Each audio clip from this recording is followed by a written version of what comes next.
Paixão de Nosso Senhor Jesus Cristo, segundo Marcos. Faltavam 2 dias para a Páscoa e para a festa dos ázimos. Os sumos sacerdotes e os mestres da lei procuravam um meio de prender Jesus à traição. Para matá-lo, eles diziam: não durante a festa, para que não haja um tumulto no meio do povo. Jesus estava em Betânia, na casa de Simão, o leproso. Quando estava à mesa, veio uma mulher com um vaso de alabastro, cheio de perfume de nardo puro, muito caro. Ela quebrou o vaso e derramou o perfume na cabeça de Jesus. Alguns que estavam ali ficaram indignados e comentavam: por que este desperdício de perfume? Ele poderia ser vendido por mais de 300 moedas de prata, que seriam dadas aos pobres. E criticavam fortemente a mulher. Mas Jesus lhes disse: deixai-a em paz, porque aborrecê-la? Ela praticou uma boa ação para comigo. Pobres sempre tereis convosco, e quando quiserdes, podeis fazer-lhes o bem. Quanto a mim, não me tereis para sempre. Ela fez o que podia, derramou perfume em meu corpo, preparando-o para a sepultura. Em verdade vos digo, em qualquer parte que o Evangelho for pregado, em todo o mundo, será contado o que ela fez como lembrança de seu gesto. Judas Iscariotes, um dos 12, foi ter com os sumos sacerdotes para entregar-lhes Jesus. Eles ficaram muito contentes quando ouviram isso e prometeram-lhe dar dinheiro. Então, Judas começou a procurar uma boa oportunidade para entregar Jesus.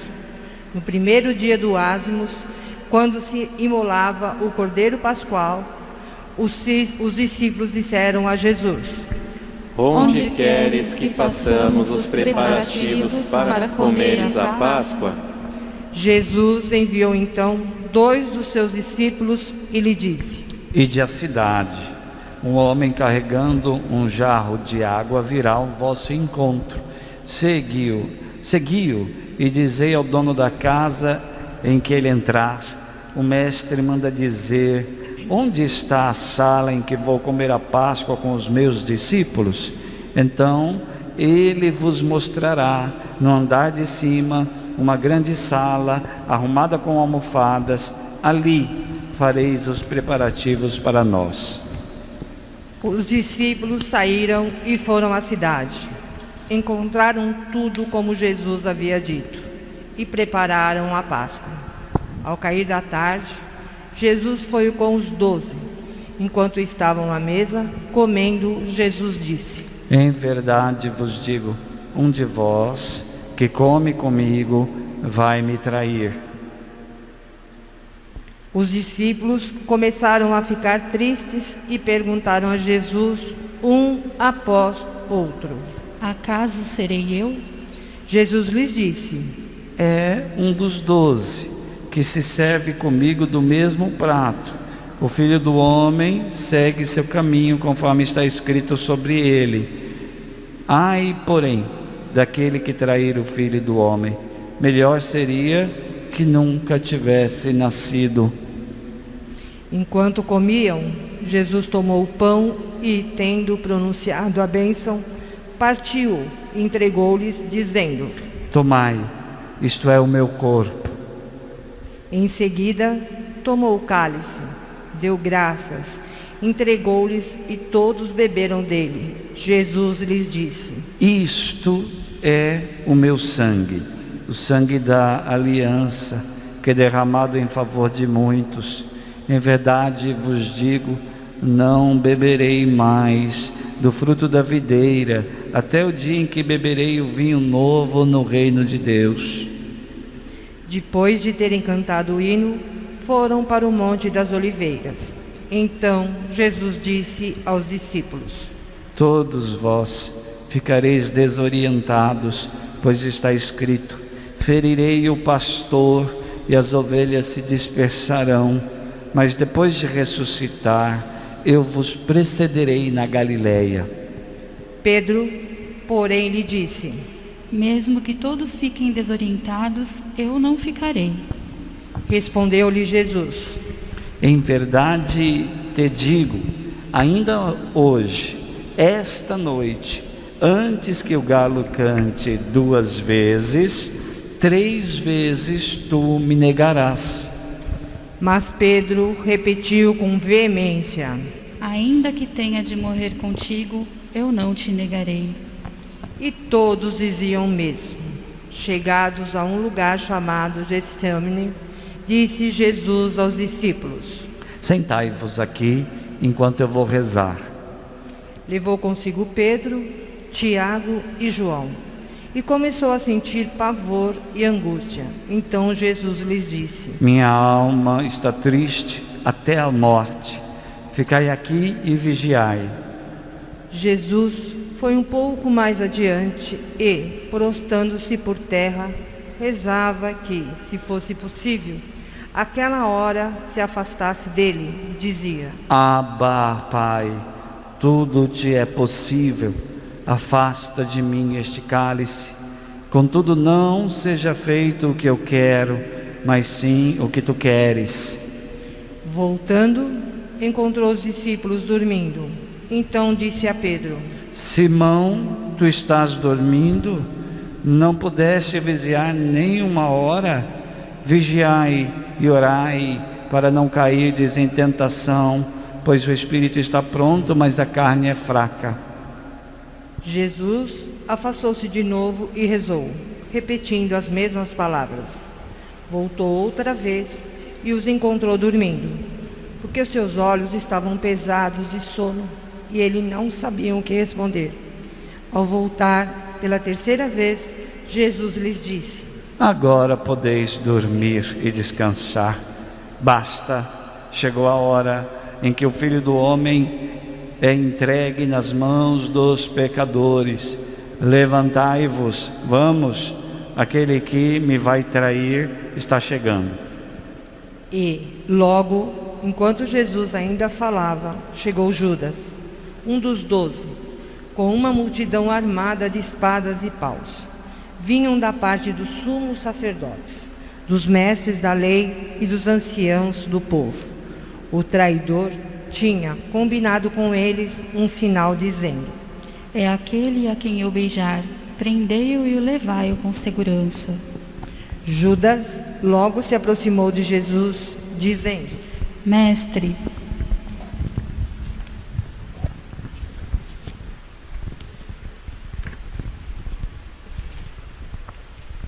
e o beijou. Então lançaram as mãos sobre ele e o prenderam. Mas um dos presentes puxou a espada e feriu o empregado do sumo sacerdote, cortando-lhe a orelha. Jesus tomou a palavra e disse: Vós saístes com espadas e paus para me prender, como se eu fosse um assaltante. Todos os dias eu estava convosco no templo, ensinando, e não me prendestes. Mas isto acontece para que se cumpram as Escrituras. Então todos o abandonaram e fugiram. Um jovem vestido apenas com lençol estava seguindo a Jesus, e eles o prenderam. Mas o jovem largou o lençol e fugiu nu. Então levaram Jesus ao sumo sacerdote. E todos os sumos sacerdotes, os anciãos e os mestres da lei se reuniram. Pedro seguiu Jesus de longe, até o interior do pátio do sumo sacerdote. Sentado com os guardas, aquecia-se junto ao fogo. Ora, os sumos sacerdotes e todo o sinédrio procuravam um testemunho contra Jesus, para condená-lo à morte, mas não encontravam. Muitos testemunhavam falsamente contra ele, mas seus testemunhos não concordavam. Alguns se levantaram e testemunharam falsamente contra eles, dizendo: Nós o ouvimos dizer: vou destruir este templo feito pelas mãos dos homens, e em 3 dias construirei um novo, que não será feito por mãos humanas. Mas nem assim o testemunho deles concordava. Então o sumo sacerdote levantou-se no meio deles e interrogou a Jesus: Nada tens a responder aos que estes testemunham contra ti? Jesus continuou calado e nada respondeu. O sumo sacerdote interrogou-o de novo. Tu és o Messias, o Filho de Deus bendito? Jesus respondeu: Eu sou.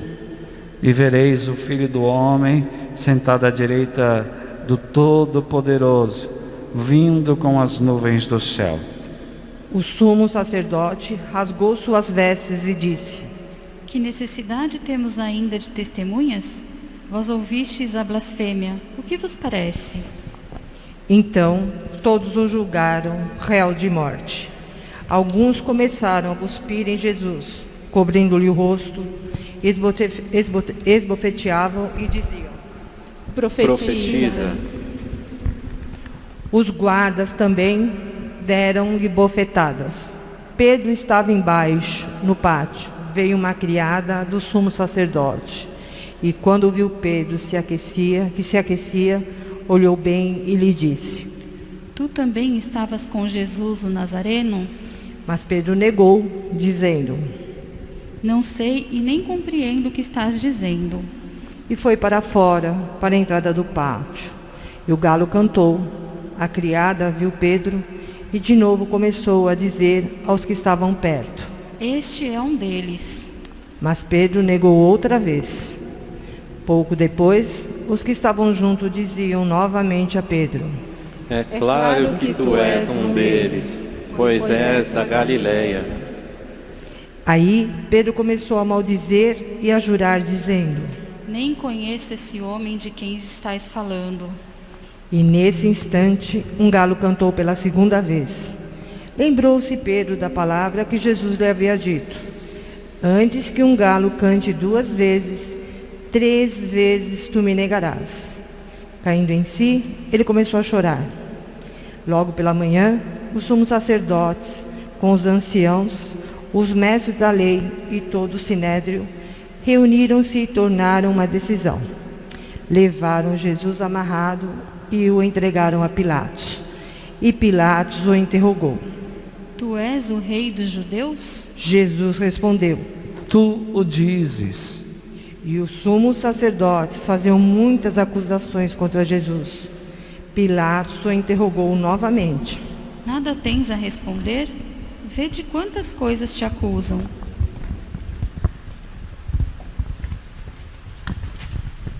Mas Jesus não respondeu mais nada, de modo que Pilatos ficou admirado. Por ocasião da Páscoa, Pilatos soltava o prisioneiro que eles pedissem. Havia então um preso chamado Barrabás, entre os bandidos que, numa revolta, tinham cometido um assassinato. A multidão subiu a Pilatos e começou a pedir que ele fizesse como era de costume. Pilatos perguntou: Vós quereis que eu solte o rei dos judeus? Ele bem sabia que os sumos sacerdotes haviam entregado Jesus por inveja. Porém, os sumos sacerdotes instigaram a multidão para que Pilatos lhe soltasse Barrabás. Pilatos perguntou de novo: Que quereis então que eu faça com o rei dos judeus? Mas eles tornaram a gritar: Crucifica-o. Pilatos perguntou: Mas que mal ele fez? Eles, porém, gritaram com mais força: Crucifica-o. Pilatos, querendo satisfazer a multidão, soltou Barrabás. Mandou flagelar Jesus e entregou para ser crucificado. Então os soldados o levaram para dentro do palácio, isto é, o pretório, e convocaram toda a tropa. Vestiram Jesus com um manto vermelho, teceram uma coroa de espinho e a puseram em sua cabeça, e começaram a saudá-lo.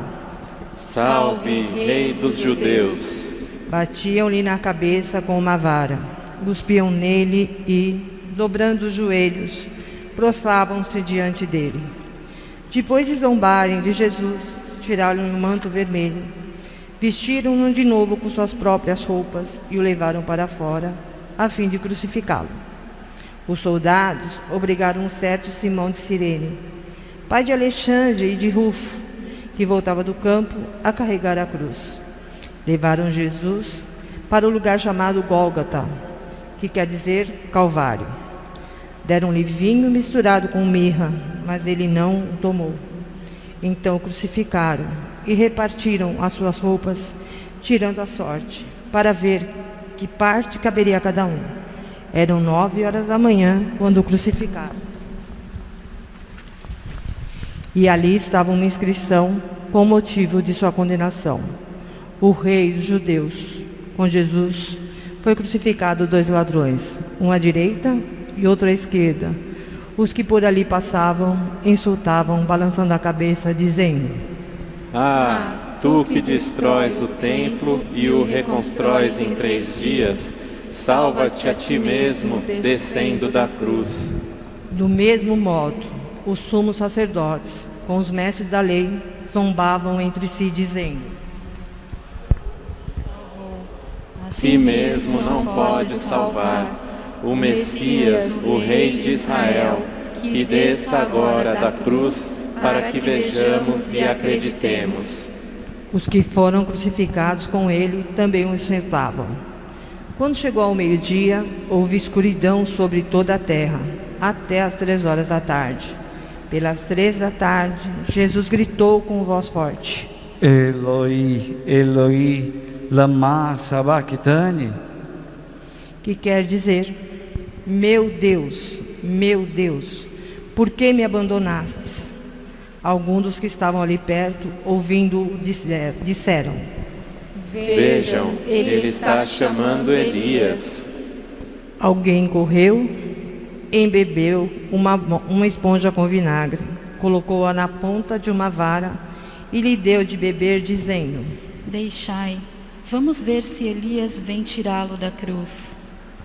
Então Jesus deu um forte grito e expirou.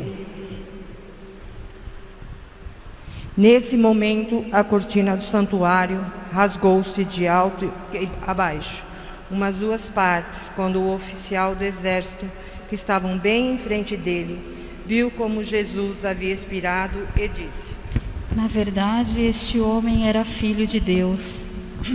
Estavam ali também algumas mulheres que olhavam de longe, entre elas Maria Madalena, Maria, mãe de Tiago, menor, e de José, e Salomé.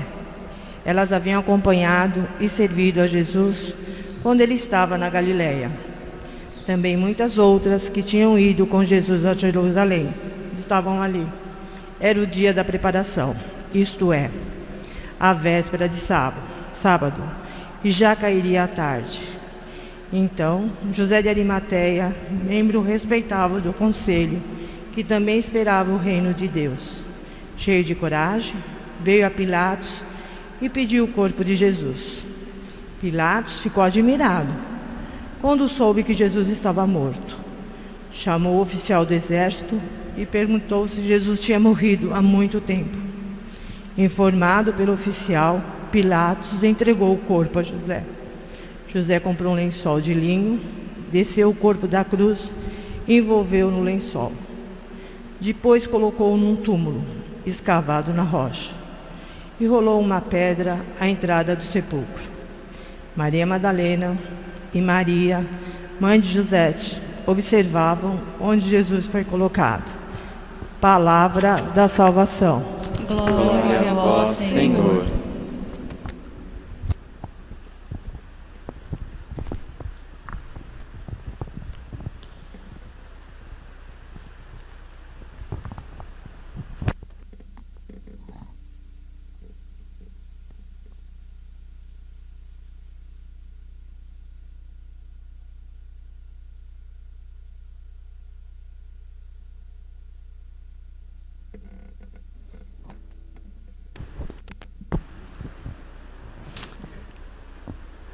Hoje, queridos irmãos e irmãs, nós celebramos essa missa solene, missa que nós celebramos 2 coisas importantes: Domingo de Ramos e da Paixão de Jesus.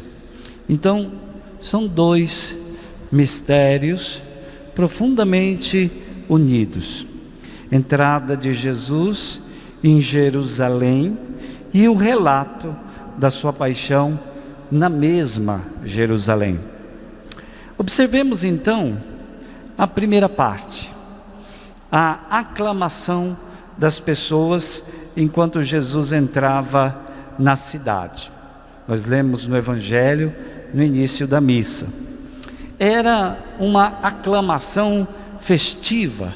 A multidão estava vendo Jesus ali, montado sobre um jumentinho, e espalhavam os seus mantos pelo chão, pegavam ramos de oliveiras e, como um brado de alegria, gritavam: bendito o que vem em nome do Senhor. Bendito, eles bendiziam, e é dessa palavra bendizer nasce a palavra bênção.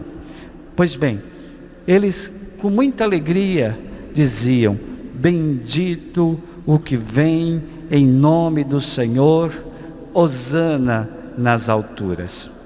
Então, neste momento, aquela multidão bendizia Jesus num brado de bênção, num momento de efusão, num momento de alegria. Mas nós devemos nos perguntar: por que este brado de alegria? Por que essas exclamações de bendizer a Jesus? O motivo é: eles tinham a convicção de que em Jesus Deus visitou o seu povo. Ou seja, Jesus é a resposta de Deus para o seu povo, mas não qualquer resposta. Para aquela multidão, Jesus era o Messias que finalmente tinha chegado.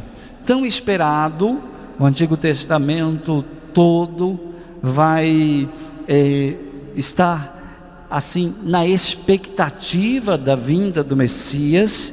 Pois bem, este Messias, esperado com ânsia por este povo, tinha chegado. Então, eles estavam nessa alegria, estavam nessa expectativa.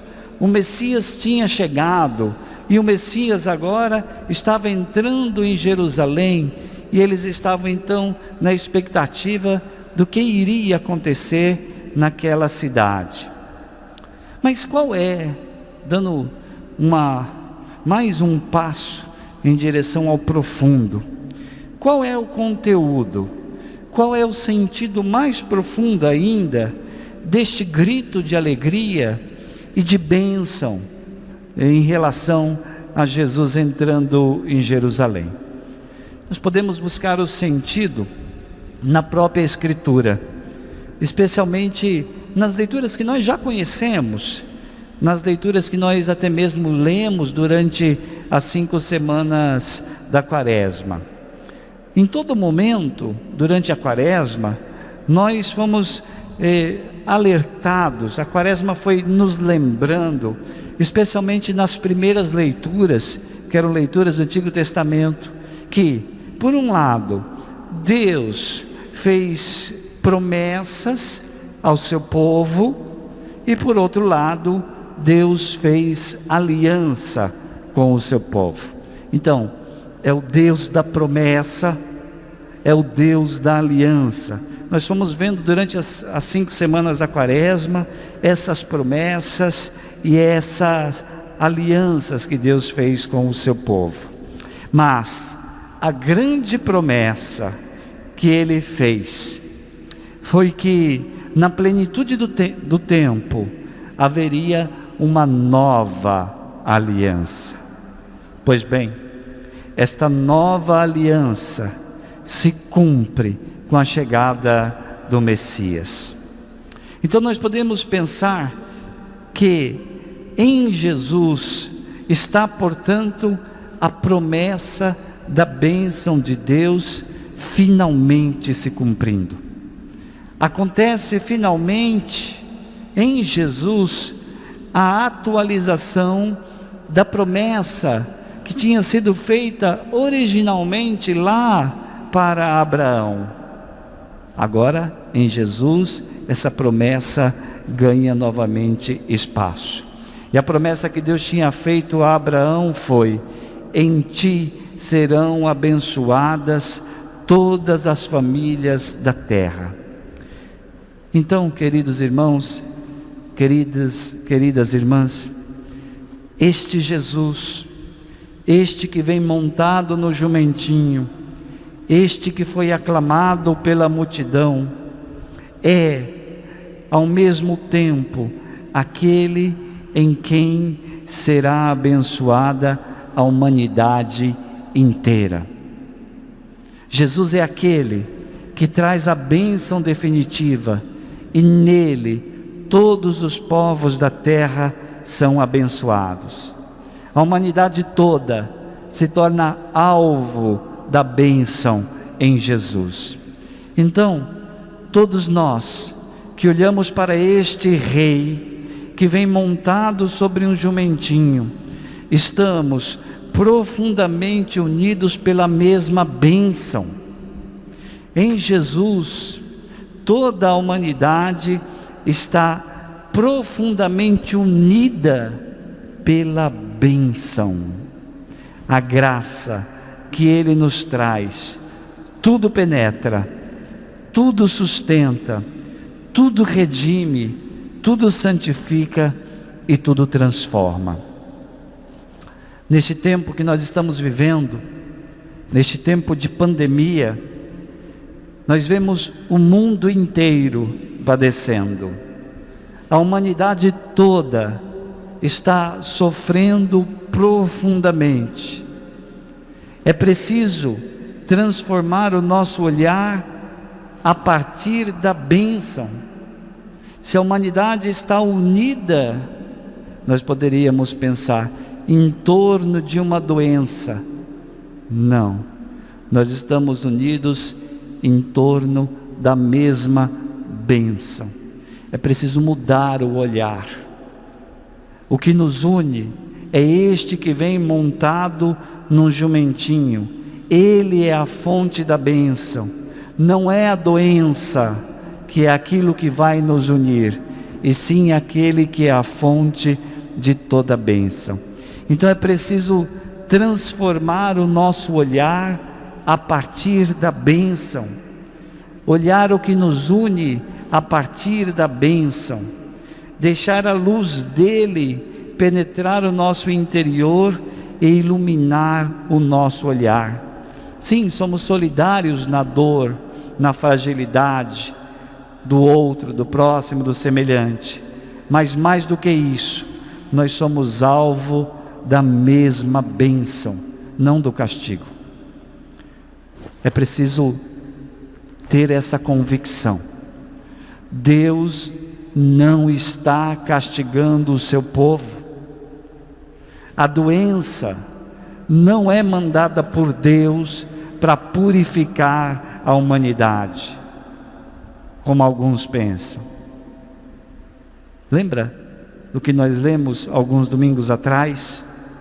Quando Deus tinha mandado o dilúvio, depois colocou o seu arco sobre as nuvens, o arco que nós chamamos de arco-íris, e Deus disse que nunca mais voltaria a destruir a humanidade.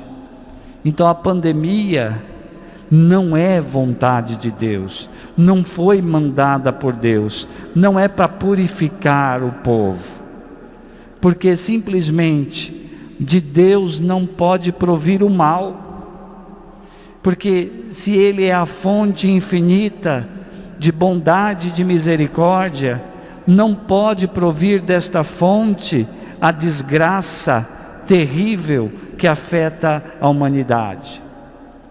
Deus é Pai, não é carrasco. Então deixemos o nosso olhar se transfigurar pela bênção, não pelo castigo. Hoje também contemplamos Jesus que se entrega na cruz por amor. Se entrega na cruz por amor. Assim devemos olhá-lo com amor. Se Ele se entrega na cruz com amor, Então nós devemos olhá-lo com amor. Olhar com muita atenção, com os olhos fixos, até que o nosso olhar seja um olhar de amor e de bênção.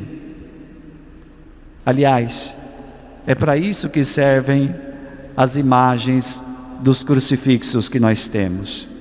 O crucifixo deve nos lembrar um ato de amor de quem quis nos salvar. E ao mesmo tempo, então, ao olhar o crucifixo, vendo dessa maneira, nós devemos converter o nosso olhar em um olhar de amor. Olhar o crucifixo, portanto, deve fazer com que o nosso olhar seja transformado. Ter um olhar amoroso, um olhar capaz de enxergar a beleza do mundo, um olhar capaz de ter compaixão diante das fragilidades dos outros. Nesse tipo de olhar, Deus se manifesta e Deus olha e ama os homens do nosso tempo. Deus ama através do nosso olhar. Então, nesse início de Semana Santa, nós estamos apenas iniciando este tempo de graça. Neste início de Semana Santa, vamos ao Calvário com Jesus. Vamos novamente centralizar o nosso olhar sobre o seu ato de amor e contemplar. Tu te tornas aquilo que contemplas. Vamos olhar para Ele. Vamos contemplar o ato de amor. Olhemos com profundidade para Jesus crucificado. O que prende Jesus na cruz não são os pregos, não é o lenho da cruz. O que prende Jesus na cruz é o seu amor até o fim. Vamos então mais uma vez, mais um ano, abrir espaço dentro de nós. Vamos olhar em silêncio, deixar que a graça dele nos penetre e modifique o nosso olhar, de tal modo que nossas dores, nossos sofrimentos, nossas angústias, enfim, toda a nossa realidade seja transformada pela sua luz e pela bênção. Louvado seja nosso Senhor Jesus Cristo. Para sempre seja louvado.